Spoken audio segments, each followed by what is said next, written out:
A face oculta da guerrilha brasileira. Acusados de traição, militantes políticos acabavam assassinados pelos próprios companheiros de partido. Eram os chamados justiçamentos, execuções determinadas em julgamentos sumários sem direito à defesa. Um homem que participava desses tribunais resolve contar suas histórias. Casos de um passado doloroso que só agora vem à tona. Você mata o seu amigo, você entrega seu pai, sua mãe. É isso que faz a guerra. Já utilizados em outros momentos da história brasileira, os chamados justiçamentos de militantes são retomados no início dos anos 70. É quando entra em declínio a guerrilha urbana contra o governo militar, implantado em 64.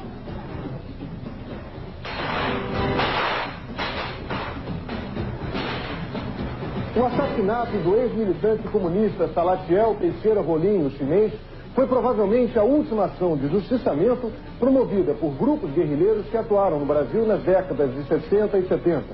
Acusado de desviar dinheiro do Partido Comunista Brasileiro Revolucionário e de delatar companheiros, Salatiel foi julgado e condenado por um tribunal revolucionário. A sentença foi cumprida na manhã do dia 22 de julho de 1973. A repressão baseada na tortura prende e mata os principais líderes guerrilheiros. O medo das delações aumenta nas organizações clandestinas. Um dos primeiros a ser justiçado é Carlos Alberto Maciel Cardoso, o Juca. O acervo da repressão, que está no Arquivo Público do Rio de Janeiro, revela que Cardoso foi preso em 71 e fugiu no dia seguinte. A pessoa chegou a reconhecer que tinha sido presa e tinha feito um acordo com a repressão de voltar para entregar a organização. Então a organização justiçou ele.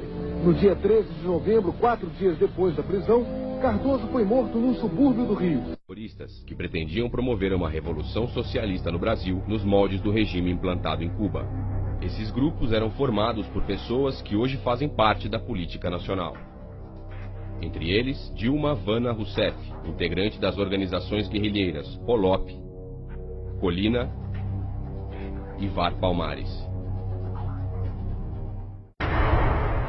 Julho de 1968, Major Edward é assassinado com 10 tiros pelo Comando de Libertação Nacional após ser confundido com o captor de Che Guevara.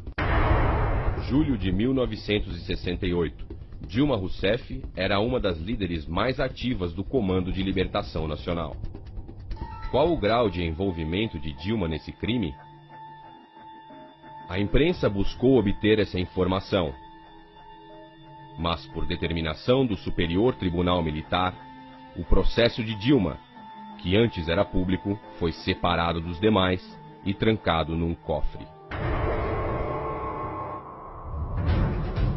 Agora, véspera da eleição, o Brasil tem o direito de saber qual a participação de Dilma nesse e nos demais crimes de roubo, sequestro e assassinato. Não é possível que os brasileiros votem sem saber toda a verdade. São Paulo, terça-feira, 26 de junho de 1968. Um grupo de terroristas explode uma caminhoneta no QG do Exército em São Paulo. O bando utilizou 3 veículos, a caminhoneta e mais 2 Fuscas. Dilma Rousseff foi a mentora do ataque e ficou dentro do segundo Fusca, não saiu.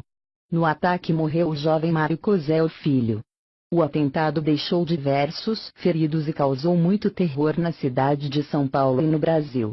O grupo de Dilma Rousseff queria derrubar o governo militar para implantar a ditadura dos marginais. E julgava que era preciso sair cometendo atos de terrorismo pelo país. Assaltou, roubou, sequestrou, matou. Cometeram toda a espécie de crime que você possa imaginar. Meu treinamento foi na Floresta da Tijuca. O João Lopes Salgado, que é ex-militar, treinou todo mundo. Pegou umas balas de INA, era a metralhadora que a gente usava, do Exército. A gente roubava nas guaritas, aqui no Leblon, entendeu? Bom, nós temos que fazer uma ação de propaganda armada que mobilize o povo, mostrar que é viável tomar em armas, desmoralizar um governo, era o triunvirato. Acabado o tratamento, fui para Cuba. Não sei quanto tempo. Fiquei o treinamento todo e fiquei esperando lá o passaporte falso da organização para poder sair de Cuba. Aí acabou chegando o passaporte falso em Praga, eu fui para Praga, troquei o passaporte cubano e peguei o brasileiro falso. Meus amigos eram todos comunistas, né? A gente botava para quebrar o movimento social de tomada do poder, é isso que nós queríamos, e transformação daquilo em socialismo. E que nós não éramos exatamente contra a ditadura, nós éramos contra a ditadura militar, burguesa, mas nós éramos a favor da ditadura do proletariado. Isso ninguém diz, mas tem que dizer, faz parte da nossa história. Nós éramos bem esquerdistas dentro da organização, nós éramos bem esquerdistas.